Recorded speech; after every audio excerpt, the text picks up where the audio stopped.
What's good, YouTube? It's your boy, Blue Blood Sports TV, back at y'all with another one. So, His Excellency Turki Alalshikh, he gets his way again. He gets his way again. Turki Alalshikh, right now, is the bumper to the bumper cars. You know, when you have the bumper cars, it's chaotic, right? When you get on bumper cars, it's chaotic. You driving the bumper cars and everybody's out of control. And you have the borders and the bumpers that keeps everything from getting completely chaotic. It keeps it in order, right? And so that's what Turki Alalshikh represents. Because unnecessarily, we have the sanction bodies who like to interfere in situations solely for monetary gain, right? No other rhyme or reason. Hence the reason why we having Canelo Alvarez versus William Skull, and people are acting like they don't understand why Canelo Alvarez is fighting William Skull, right? He's fighting William Skull because the IBF chose to strip him of the title for a guy who nobody knows. Why? Because money talks with the sanction bodies. It'll move you up through rankings quickly, quick, fast, and in a hurry, right? So with that said, Canelo got stripped of his IBF. Now he got to fight William Skull to pick up the belt to be undisputed before we could get the Terrence Crawford fight. A mega fight. And we had a situation that just recently took place. February 22nd, you had Beterbiev-Bivol versus Beterbiev-Bivol rematch for undisputed, right? They first fought for undisputed. Beterbiev-Bivol was the WBA light heavyweight world champion, undefeated. Beterbiev was the unified 3-belt WBC, WBO, and IBF light heavyweight world champion, also undefeated. They fought. Beterbiev won the fight. Close fight. Some people, including myself, thought Bivol did enough to win, but you can understand how Beterbiev got the nod. Well, they had the rematch. And we had Beterbiev-Bivol win the fight with the identical scorecards from the first fight, just in reverse, where Beterbiev-Bivol was the winner instead of Beterbiev, right? So it only makes sense that we get a trilogy, right? Right. The rubber match, the trilogy, right? Both in their prime. They're considered the two best light heavyweights in the world, right? It only makes sense. Well, in comes the World Boxing Council, better known as the WBC, deciding that they're going to mandate two-time WBC super middleweight world champion, undefeated Mexican Ecuadorian superstar boxer, light heavyweight title contender superstar, David Benavidez. They're going to enforce the rules on Beterbiev-Bivol, who just won the WBC title, never held the WBC title in his career, just won it. They know the trilogy match is on the table. They know Beterbiev is going to push for the trilogy. He had a rematch clause in his contract. But then they're threatening to strip Beterbiev-Bivol if he don't honor the mandatory against David Benavidez. Why? It's only one fight away, right? And the inconsistency is the problem. Why is it the problem? Because Canelo Alvarez had a mandatory by the name of David Benavidez at 168, and they never stripped him.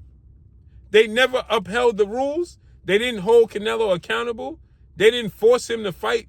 David Benavidez will be stripped. They did none of that. You even had Samson Likovic, who is David Benavidez's manager, at the WBC convention, made sure he recorded it, that he pressed Mauricio Suleiman, the board of 32 members, and told him, make sure that you force Canelo Alvarez to make the fight or be stripped for David Benavidez.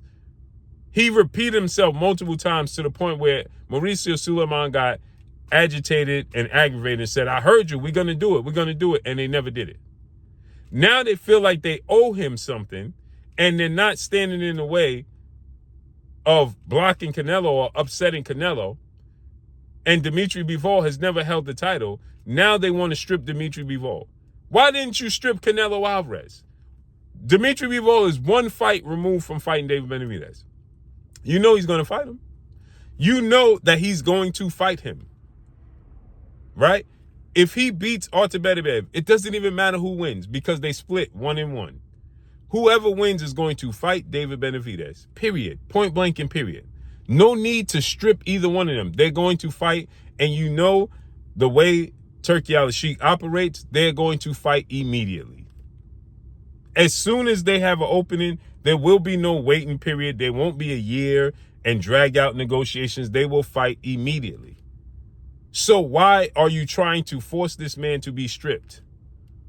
Because it's always some sort of conflict and corruption in the sport of boxing. Then people wonder why Turkey is taking over. Or they say, well, it's corrupt in Saudi Arabia. No, it's corrupt right here. And so with that said, Turki Alalshikh got upset because he wants the trilogy. So he says he's no longer interested in financially backing David Benavidez versus Beterbiev-Bivol, and they don't have the money.